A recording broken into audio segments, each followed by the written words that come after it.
నమస్కారం అండి. మనం ఇప్పుడు తులసి బాలకృష్ణ గారు రచించిన 'మనసులు చేసుకున్న పెళ్ళి' అనే కథను విందామా? శారదని చంపేయాలన్నంత కోపం వచ్చింది నాకు. లేకపోతే దీనికి ఎంత పొగరెక్కింది, ఎంత తెగించింది, నన్ను అంతలేసి మాటలు దాని జీవితంలో ఎప్పుడైనా అనేరుగునా? ఇప్పుడు ఎలా వచ్చింది దానికి ఈ తెగింపు? ఏది ఇంకోసారి అనా మాట? గుండెలు భగభగా మండిపోతుంటే కోపాన్నంతా కళ్ళల్లో ప్రదర్శిస్తూ అన్నాను. చెర్రున తలెత్తి ధీమాగా ధైర్యంగా నా ముఖంలోకి చూస్తూ అంది. ఒక్కసారి కాదు 100 సార్లు అనమన్నా అంటాను. ఏ నాకేం భయమా? నువ్వేమన్నా తాళిగట్టిన భర్తవా, పెట్టి పోషిస్తున్న యజమానివా? నువ్వంటే నాకు అసహ్యం అసహ్యం అసహ్యం. ఇక భరించలేకపోయాను. నాలో సహనం చచ్చిపోయింది.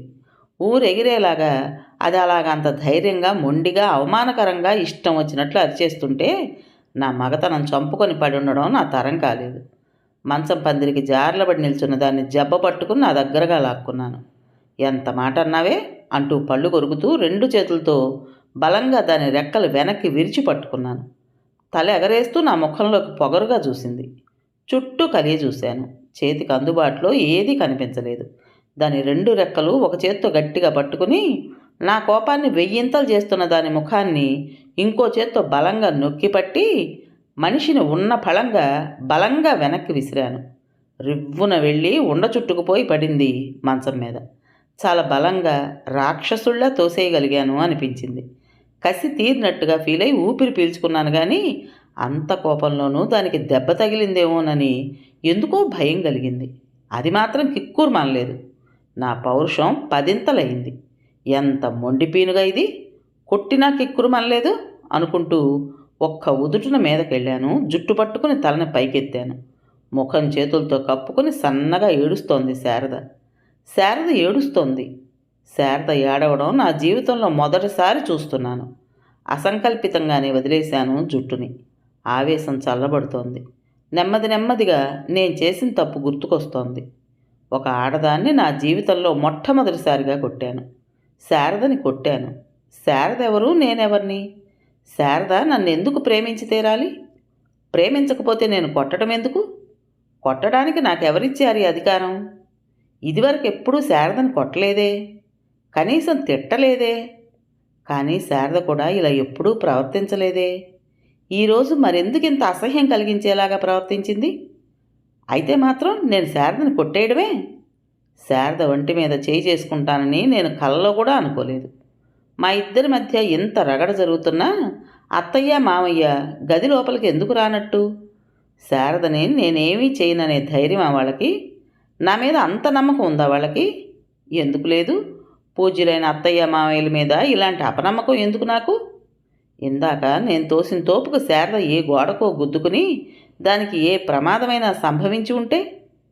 కాపోయినా ఏదో చిన్నపిల్ల పొగరుగా మాట్లాడినంతలో చిన్నపిల్ల, అది చిన్నపిల్ల అని. ఎంత మోసం, ఎంత దగ, ఎంత అన్యాయం!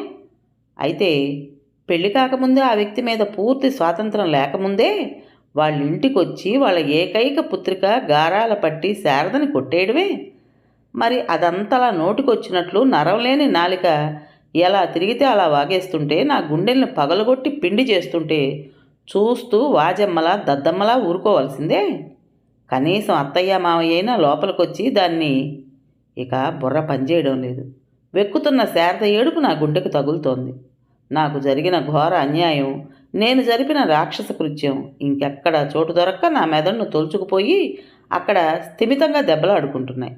వాటి ఘర్షణకి నా మెదడు వేడెక్కిపోయింది. అనుకోకుండానే బయటకు వచ్చేశాను.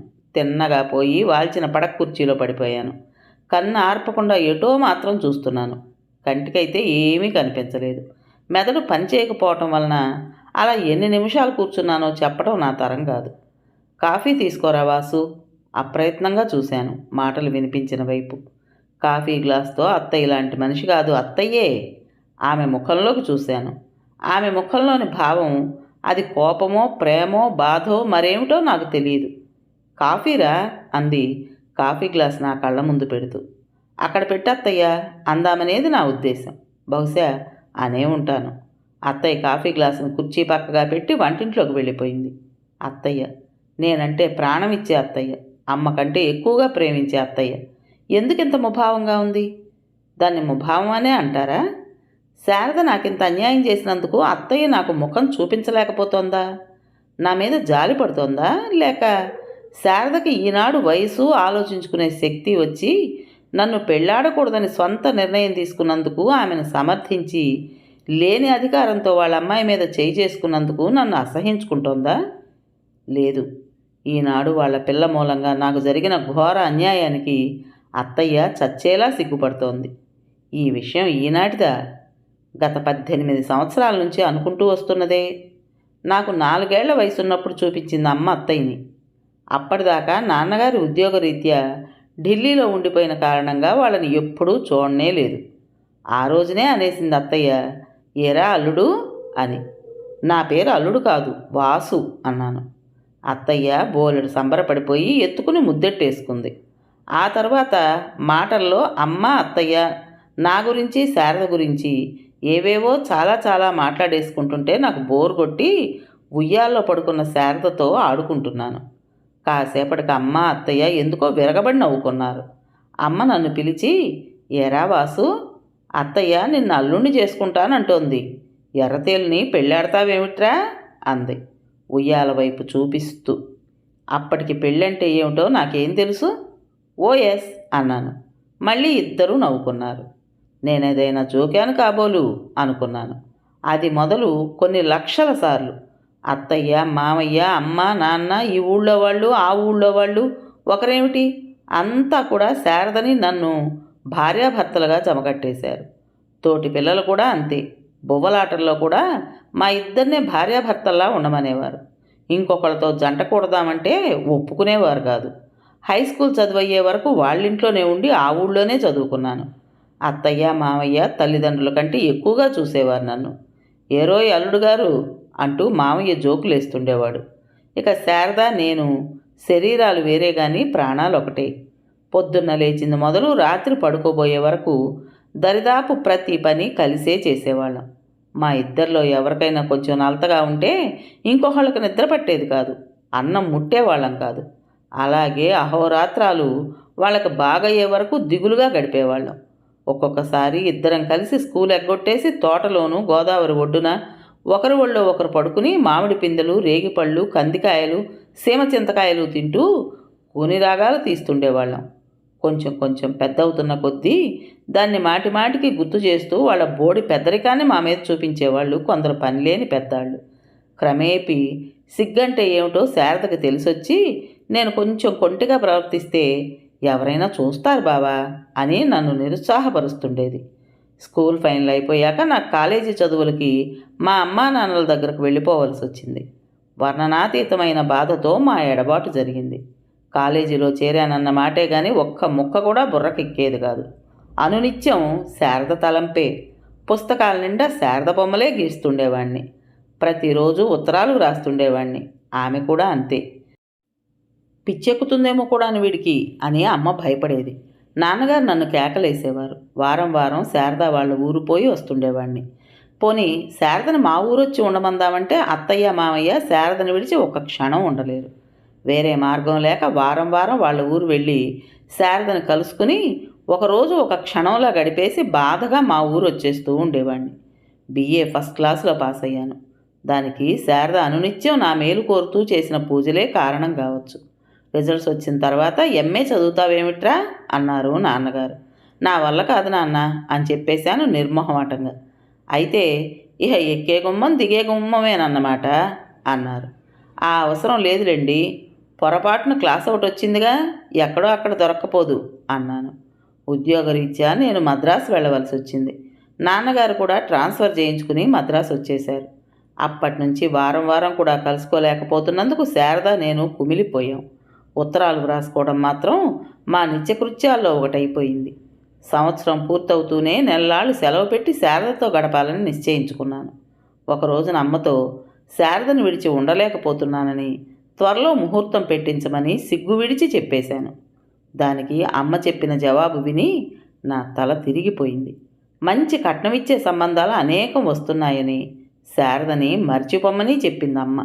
నాన్నగారి అభిప్రాయం కూడా అదేనని తెలిసిపోయింది. చుట్టాల దగ్గర కట్నం తీసుకోవటం తమకిష్టం లేదని చెప్పారు. నేను పెళ్ళంటూ చేసుకుంటే శారదనే చేసుకుంటానని ఖచ్చితంగా చెప్పేశాను. రోజులు గడుస్తున్న కొద్దీ అమ్మా నాన్నల ప్రవర్తన బట్టి శారదని నన్ను విడదీయడానికి వాళ్ళు బాగా ప్రయత్నిస్తున్నారనే అనుమానం నాలో అధికం కాజొచ్చింది. కొన్నిసార్లు శారద నుంచి నాకు వచ్చిన ఉత్తరాలు దాచేయడం, దాని మీద వాళ్ళతో నాకు ఘర్షణలు జరగటం కూడా జరిగిపోయాయి. పరస్పరం అభిమానించుకునే మనుషులు దూరం అవుతున్న కొద్దీ వాళ్ళ మధ్య ప్రేమ పెరిగిపోతుందంటారు. మా ఇద్దరి విషయంలోనూ అదే జరిగింది. అమ్మా నాన్న శారదని మర్చిపోమ్మని చెప్తున్న కొద్దీ ఆమె మీద ప్రేమ వృద్ధవసాగింది. తుచ్చమైన కట్నం కోసం పుట్టి బుద్ధెరిగినప్పటి నుంచి నన్నే నమ్ముకున్న శారదకు అన్యాయం చేయనని ఖచ్చితంగా చెప్పేశాను ఇంట్లో. అవన్నీ సినిమాల్లోనూ కథల్లోనూ మాటలని, వాళ్ళ మాట విని మంచి కట్నం వచ్చే సంబంధం చేసుకోమని బతిమలాడారు. నా గొంతుకలో ప్రాణం ఉండగా ఆ పని చేయనన్నాను. అయితే వాళ్ళ గొంతుకలో ప్రాణం ఉండగా ఈ సంబంధానికి ఒప్పుకోమన్నారు వాళ్ళు. ఎవరి గొంతుకలో ప్రాణాలు వాళ్ళకు ఉండగానే వాళ్ళ నుంచి విడిపోయి వేరే మకాం పెట్టేశాను నేను. ఈ ఏర్పాటు సరిగ్గా నెల క్రితం జరిగింది. వెంటనే ఉత్తరంలో నేను ఒక నెల రోజుల్లో వస్తున్నట్లు, స్వతంత్రించి శారదని పెళ్లి చేసుకోబోతున్నట్లు, అమ్మ వాళ్ళు ఈ పెళ్లికి రావడం లేదని, వెంటనే ముహూర్తం నిర్ణయించమని అత్తయ్యకి వ్రాశాను. పెళ్ళికి తొందరేం వచ్చిందిరా వాసు, ముందు అమ్మ వాళ్ళని చల్లబరిచి నెమ్మదిగా వాళ్ళకి నచ్చజెప్పు. నేను కూడా వ్రాస్తాను. వాళ్ళకిష్టం లేకుండా ఈ పెళ్లి జరగటం ఏమంత బాగుండదురా అంటూ అత్తయ్య నాకు ఉత్తరం వ్రాసింది. నన్ను అన్యాయం చేయకు బావా అంటూ శారద. అమ్మా నాన్న ఒప్పుకోవడం కల్లో కూడా జరగదు. వెంటనే వచ్చే నెలలో ముహూర్తం విషయం చూడండి. ఎవరికి ఇష్టం ఉన్నా లేకపోయినా శారదని పెళ్ళాడి తీరుతాను అని వ్రాశాను. పెద్దాళ్ల మధ్య ఏం ఉత్తర ప్రత్యుత్తరాలు జరిగాయో నాకు తెలియదు. ముహూర్తం నిర్ణయిస్తూ నాకు ఉత్తరం వ్రాసింది అత్తయ్య. నన్ను నమ్ముకున్న పిల్లకి న్యాయం చేస్తున్నందుకు ఆనందం ఒకవైపు, అమ్మా నాన్నల్ని బాధ పెడుతున్నందుకు విచారం ఇంకోవైపు కలిగాయి నాకు. ఈనాటి పరిస్థితుల్లో అమ్మా నాన్నల కోరిక కూడా తప్పులేదనిపించింది నాకు. బాగుండదని శుభలేఖలు కొట్టించి 10 మందికి పంచిపెట్టేశాను. సారీరా అబ్బాయి, దగ్గరలో అయితే వచ్చేవాళ్ళం అని చెప్పేశారంతా. రాకపోతేనే మంచిదిలే అనుకున్నాను మనసులో. తల్లిదండ్రులు, స్నేహితులు, బంధువులు అందరూ ఉండగా ఏకాకిలా ఒక్కడిని బయలుదేరి గంట క్రితం దిగాను ఊళ్ళో. బట్టలైనా మార్చుకోకముందే చెప్పింది అత్తయ్య, శారద నిన్ను చేసుకోనంటోందిరా వాసు అని. ఎందుకో అత్తయ్య హాస్యానికి అంటోందని అనిపించినప్పటికీ ఈ విషయంలో జోకులకి నవ్వే పరిస్థితిలో నేను లేను. నేనే పరిస్థితుల్లో ఉన్నానో తెలుసు కదా అత్తయ్య. పరిహాసాలు ఎందుకు చెప్పు అన్నాను చిరాగ్గా. పరిహాసం కాదురా నాయన, నీ జీవితంతో ఇలా ఆటలాడుకోవాల్సిన కర్మ పట్టింది మాకు. ఏ జన్మలో ఏ పాపం చేసుకున్నామో నువ్వు మేము కూడా. ఈ జన్మలో ఇలా. ఆపత్తయ్య, ఏది శారద ఎక్కడుంది? పూడుకుపోతున్న నా గొంతుకులోంచి చీల్చుకుంటూ వచ్చింది సన్నటి స్వరం. బాధతో నోట మాట రాక శారదన్న గదివైపు చూపించింది అత్తయ్య. గదిలోకి పరిగెత్తాను. తల వంచుకుని మంచం మీద కూర్చుని ఉంది శారద. నువ్వు తనతో నన్ను పెళ్లి చేసుకోనన్నావు అంటోంది అత్తయ్య. అది అబద్ధం కదూ అన్నాను భయంతోనూ బాధతోనూ గొంతు పెగలక అతి కష్టంగా వికృతంగా వచ్చిన స్వరంతో. నా కాళ్ళు వణుకుతుంటే ఆమె పక్కనే మంచం మీద కూలబడ్డాను. అమ్మ చెప్పింది నిజమే. నిజంగానే నేను నిన్ను పెళ్లి చేసుకోదలుచుకోలేదు. ఆపు. ఎలా అరిచానో తెలియదు కానీ అది మాత్రం అరుపే కాదు, గావుకేక. కళ్ళ ముందు కన్న కొడుకు తప్పదాగబోతే కన్నతల్లి అరిచే అరుపులాంటి అరుపు. పిచ్చివాడిలా శారద వైపు చూస్తూ తల బరికేసుకుని 2 చేతులతోనూ ముఖం కప్పుకుని ఆడదానిలా భోర్న ఏడ్చేశాను. శారద మౌనంగానే ఉంది. అలాగే తల వేళ్లాడేసుకుని ఇంకొక వైపు తిరిగి కూర్చుంది. ఏడ్చి ఏడ్చి కొంచెం భారం తీరి ఊరట కలిగింది నాకు. నెమ్మదిగా మొండితనం మగతనం తలెత్తింది. నెమ్మదిగా బాధస్తానే కోపం చోటు చేసుకోసాగింది నా హృదయంలో. శారద, నా ముఖంలోకి చూసి చెప్పు, ఎందుకు ఈ నిర్ణయం తీసుకున్నావు నువ్వు? పోనీ వేరే ఎవరినైనా ప్రేమించావా? శారద ప్లీజ్ మాట్లాడు. ప్రేమించకపోయినా వేరే ఎవరినైనా పెళ్లి చేసుకోవాలని నిర్ణయించుకున్నావా? అవునన్నట్లు తలూపింది శారద. దెబ్బతిన్నాను. ఎవరతనని అడుగుదాం అనుకున్నాను కానీ అనవసరం అనిపించింది. ఎందువల్ల ఇంకొకరిని పెళ్లి చేసుకోవాలని నిర్ణయించుకున్నావు? మా అమ్మా నాన్న మన పెళ్ళికి ఇష్టపడలేదనే? కంగుమంది నా గొంతు. అవునన్నట్లు తలూపింది మళ్ళీ. ఇది చాలా సిల్లీగా ఉంది శారద. పెళ్ళాడేవాణ్ణి నేను గాని వాళ్ళు కాదు కదా. నేను నీకేం ద్రోహం చేయడం లేదే. నన్ను కని పెంచి నా మీద ఎన్నో ఆశలు పెట్టుకున్న తల్లిదండ్రులనే నీకోసం దూరం చేసుకున్నానే. ఇలా అర్ధాంతరంగా నన్ను అన్యాయం చేస్తావా శారద? న్యాయంగా ఉందా నీకు? మాట్లాడు, ఉరిమాను శారదని. ఆమె ఆచరిస్తున్న మౌనాన్ని చూస్తుంటే కోపం కట్టలు తెంచుకుంటోంది నాలో. ఏం మాట్లాడను? ఇది నా స్వవిషయం. తెల్లబోయాను. ఏది స్వవిషయం? జీవితంలో భాగస్థుణ్ణి కోరుకోవడం అనేది, అంది నెమ్మదిగా. ఛీ, చిన్నప్పటి నుంచి బావా నువ్వే నా దైవం, జీవితంలో పెళ్ళాడితే నిన్నే పెళ్ళాడతానంటూ నా చుట్టూ తిరిగి నన్ను నమ్మించి ఈరోజు అందరినీ కాదని నిన్నో దేవతలా భావించొచ్చినందుకు నువ్వు నన్ను ఇంత చులకన చేస్తావా? మరి ఈ విషయం ఉత్తరంలో వ్రాయలేదు నాకు? ఎందుకు? మాట్లాడవేం రాక్షసి? నేను అరిచిన అరుపుకి లంకంత ఇల్లు మారుమ్రోగింది. ఏం మాట్లాడను? చిరాగ్గా అంటూ లేచి నిల్చుంది. నన్ను ఎందుకు ఇలా మోసం చేశావు? నేను నిలబడుతూ కోపంగా అన్నాను. నేనేం మోసం చేశాను? అంది నంగనాచిల. ఏం మోసం చేశావా? చిన్నప్పటి నుంచి నేనంటే నీకు ఇష్టం ఉన్నట్లు ఎందుకు నటించావు? నేనేం నటించలేదు. నువ్వే నన్ను నీ వెనక తిరిగేలా చేసుకున్నావు. చిన్నతనంలో చేసిన తప్పుకి ఇప్పుడు బాధపడుతున్నాను. చిన్నతనంలో చేసిన తప్ప? 4 రోజుల క్రితం వరకు తాళి కట్టిన భార్య కంటే ఎక్కువగా ఉత్తరాలు వ్రాసిన దానివి ఇంతలోనే చిన్నతనం పోయి పెద్దదానివైపోయావా?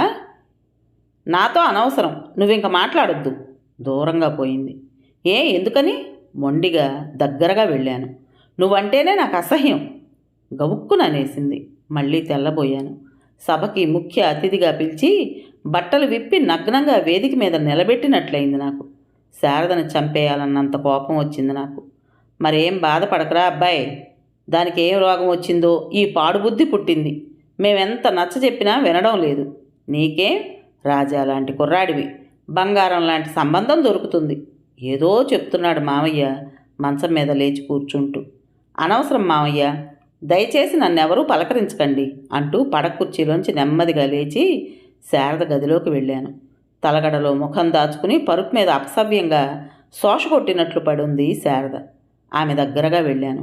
మంచానికి 2 అడుగుల దూరంలో నిలబడ్డాను. శారద, నన్ను క్షమించు. నీ మనసు బాధ పెట్టాను. మన పెళ్ళి కేవలం నా ఇష్టం మీదే జరిగితే అది అన్యాయం. నీ మనసు తెలిసి నిన్ను బలవంతంగా పెళ్ళాడబూనుకుంటే అది మూర్ఖత్వం. మన ఇద్దరికీ ఉన్న సంబంధం కారణంగా నువ్వు నీ ఇష్టమైన వాడిని పెళ్ళాడటం విషయంలో ఏమైనా అడ్డంకులు వస్తే ఆ పాపం నాదే. నేను నీకంటే పెద్దవాడిని. చిన్నప్పుడే నేను నీకు అన్యాయం చేశాను. నీ మీద నేను మమకారం పెంచుకోవడంతో సరిపెట్టుకోక నువ్వు కూడా నన్ను ప్రేమించేలాగా చేసుకున్నాను. కేవలం ఇది నా స్వార్థం. నీ వ్యక్తిత్వాన్ని ఈనాటికి గుర్తుంచుకున్నావు. చేతులు కాలకముందే జాగ్రత్త పడ్డావు. భగవంతుడు నీకు అనుక్షణం అండగా ఉండి సకల ఐశ్వర్యాలు ఆయురారోగ్యాలు ఇవ్వాలని, సకల సంపదలు ఉన్న వ్యక్తి నీకు భర్తగా లభించి పిల్లా పాపలతో నీ సంసారం కళకళలాడాలని మనసారా కోరుకుంటున్నాను.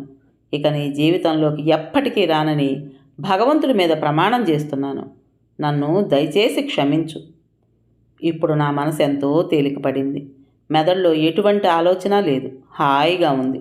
హుషారుగా బయటకు నడిచాను. గాలిలో తేలుతున్నట్లుగా ఉంది. ఎక్కడికి రా వాసు? వేడినీళ్లు పెట్టించాను, బట్టలు మార్చుకో.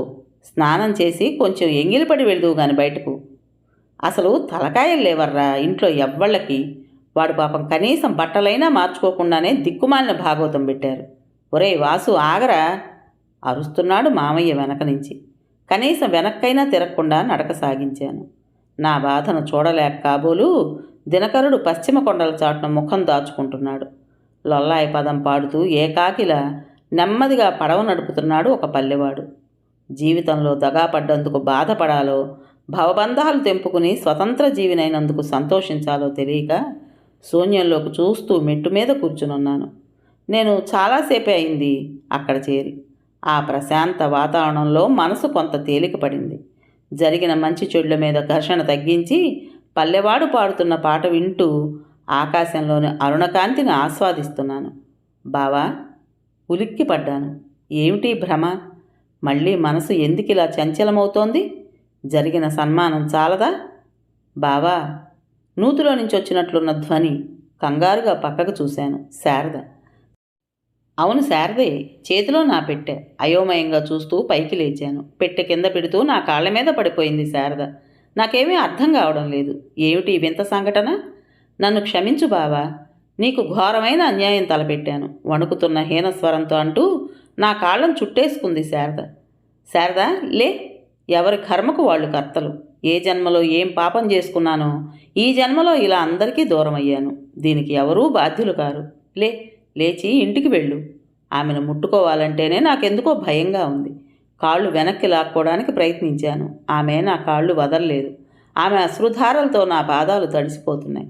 బావా, నువ్వు నన్ను క్షమించాననేదాకా నీ పాదాలు వదలను.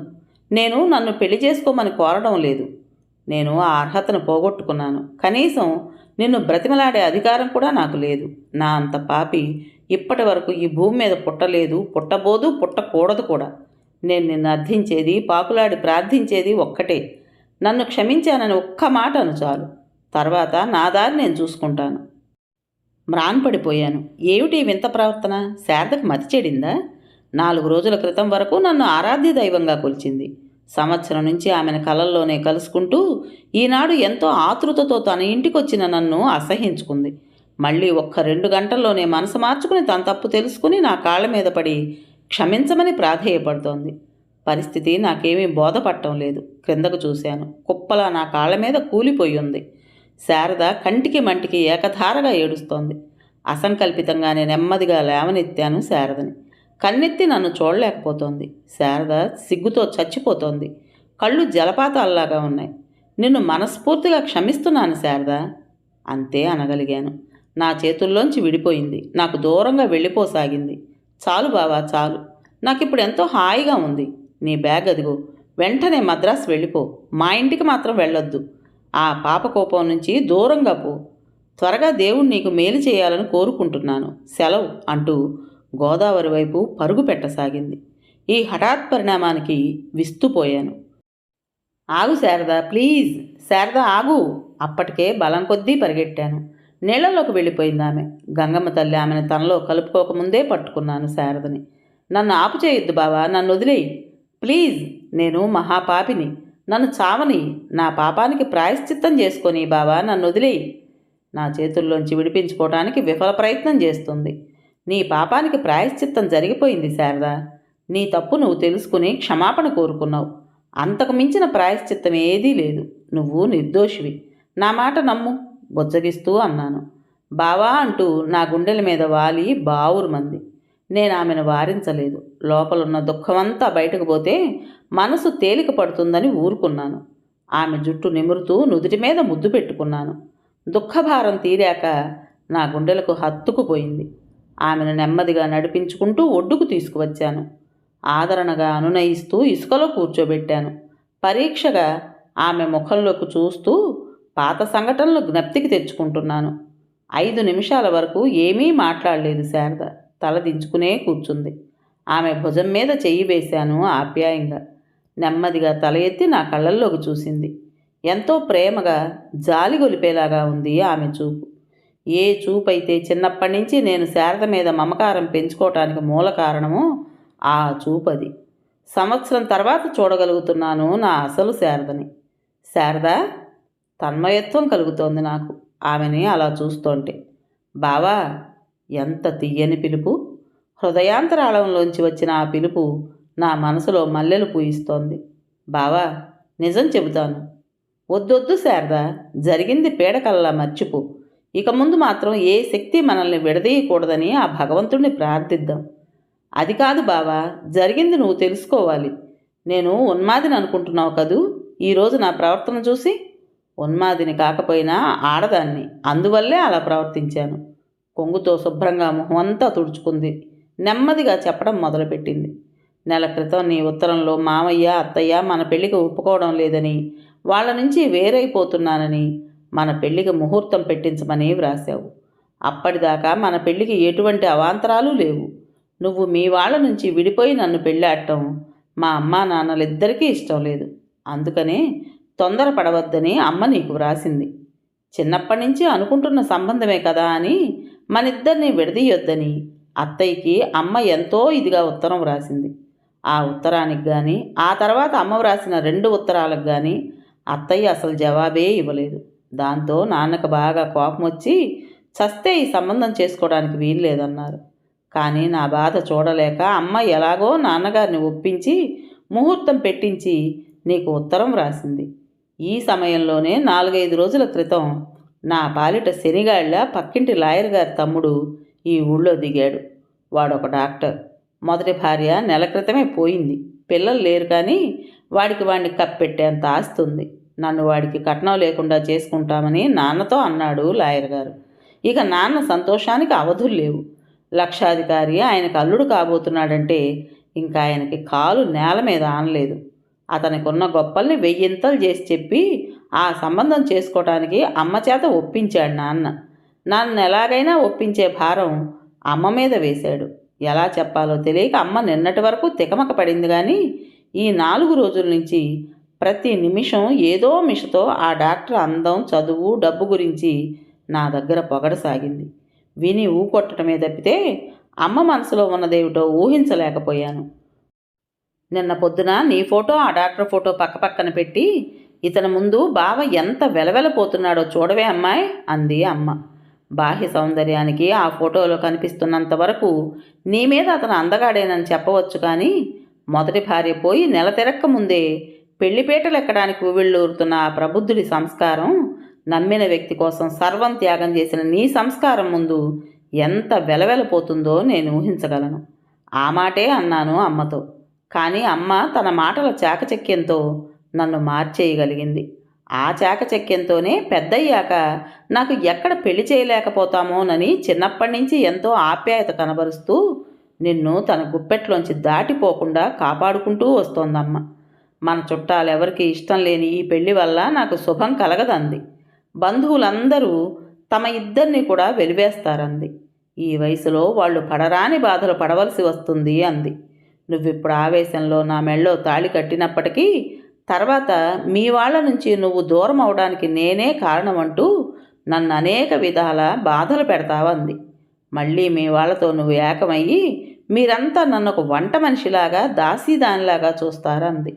మీ కన్న తల్లిదండ్రుల నుంచి నిన్ను వేరు చేశానని నన్ను మన బంధువులంతా దుమ్మెత్తిపోస్తారంది. ఊళ్ళో అంతా ఉమ్మేస్తారంది. నీకంటే ఆ డాక్టరు అందమైన వాడని, డబ్బున్నవాడని, వాణ్ణి చేసుకుంటే ఎవరి పోరు లేక మహారాణిలాగా దాసదాసీలతో సుఖపడతానంది. మేడల్లో జీవిస్తూ కార్లల్లో దర్జాగా తిరగొచ్చంది. ఈ మాటలన్నీ ఆడదాన్ని కాబట్టి నా మనసుకి బాగా పట్టేశాయి. నిన్ను పెళ్ళాడితే ఆమె చెప్పిన బాధలన్నీ పడాలనే భయం, అతన్ని పెళ్ళాడితే ఆమె చెప్పినట్లుగా మేడల్లో జీవిస్తూ కార్లలో తిరగొచ్చనే ఆశ కలిగాయి నాలో. నువ్వివాళొస్తే నేను ఎలా నటించాలో బాగా నూరిపోశారు అమ్మా నాన్న. నువ్వెంత బాధపడ్డా నేను కరక్కూడదన్నారు.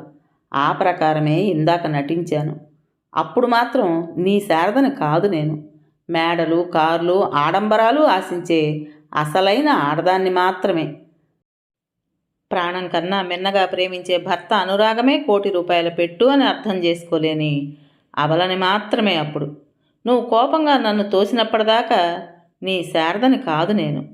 అప్పటినుంచి ఆలోచించాను, నీకెంత ఘోర అన్యాయం నా మూలంగా జరిగుండకపోతే నువ్వంత క్రూరంగా ప్రవర్తించి ఉంటావు అనిపించింది. అలా మంచం మీద పడి ఉండే చిన్నప్పటి నుంచి మన చెలిమిని గుర్తు చేసుకున్నాను. ఒక్కొక్క సంఘటన నాలోని ఒక్కొక్క ఆశని పారద్రోలసాగింది. ఇంతలో నువ్వు వచ్చి అంతా నీ తప్పేనని చెప్పేసరికి నాకు బాగా కనువిప్పు కలిగింది. నీ అంత సంస్కారం ఉన్న మనిషిని భర్తగా పొందడం కంటే భాగ్యం మరేదీ లేదనిపించింది. నేను చేసిన పాపం కూకటి వేళ్లతో కడుక్కుపోయేంత వరకు కన్నీళ్లు కార్చాను. నీ కాళ్ళ మీద పడి నీ క్షమాభిక్ష పొందే వరకు నా పాపాలకు ప్రాయశ్చిత్తం లేదనిపించింది. మనశ్శాంతి కోసం తోటలో కానీ ఇక్కడ కానీ ఉంటావని ఊహించాను. ఇక నువ్వు ఆ మనుషుల మధ్య ఒక్క క్షణం కూడా ఉండకూడదనే ఉద్దేశంతో నీ బ్యాగ్ కూడా తీసుకొచ్చేశాను. అప్పటిదాకా ఎంతో కష్టం మీద ఆమె ఆపుకుంటూ వస్తున్న కన్నీళ్లు పెళ్ళుబికి బయటకు వస్తుంటే నా ఒళ్ళో వాలిపోతూ బావురుమంది. ఆనందంతో నా మనస్సు ఉరకలు వేస్తుంది. నా మంచితనం, నా అచంచలమైన మనసు నాకు న్యాయం చేకూర్చాయని గర్వంగా కూడా ఫీల్ అయ్యాను. పిచ్చి పిల్ల, ఇంకా ఎందుకా కన్నీళ్ళు? మనల్ని ఏ శక్తి విడదీయలేదు. పద, ఇంకో 10 నిమిషాల్లో కాకినాడకి బస్సు ఉంది మనకి. అక్కడ మన మిత్రులు అనేక మంది ఉన్నారు. వాళ్ళ సమక్షంలో ఈ ముహూర్తానికే నీ మెళ్ళో తాళి కడతాను అన్నాడు ఆమెను లేవదీస్తూ. నా తాకిడికే సిగ్గుపడుతూ నా చేయూత మీద లేచి బయట వంటి నిండా కప్పుకుని తలదించుకుని ముసిముసి నవ్వులతో హంసలా నడిచింది నా ప్రక్కనే పెళ్లి కూతురు శారద. సమయం చూసుకు కన్నుగొట్టి మేఘం చాటును దాక్కున్నాడు కలువలరేడు. కథ పేరు మనసులు చేసుకున్న పెళ్ళి. రచించిన వారు తులసి బాలకృష్ణ గారు.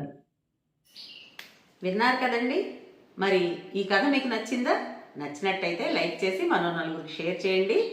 అలాగే కొత్త వాళ్ళు కనుక మన ఛానల్ని చూస్తున్నట్లయితే తప్పకుండా సబ్స్క్రైబ్ చేసుకోండి. మరి ఇంత మంచి కథను మనకు అందించిన తులసి బాలకృష్ణ గారికి మనందరి తరపున మనస్ఫూర్తిగా ధన్యవాదాలు తెలియజేసుకుంటూ రేపు మరో మంచి కథతో మీ ముందుకు వస్తాను. అప్పటి వరకు ఉంటానండి.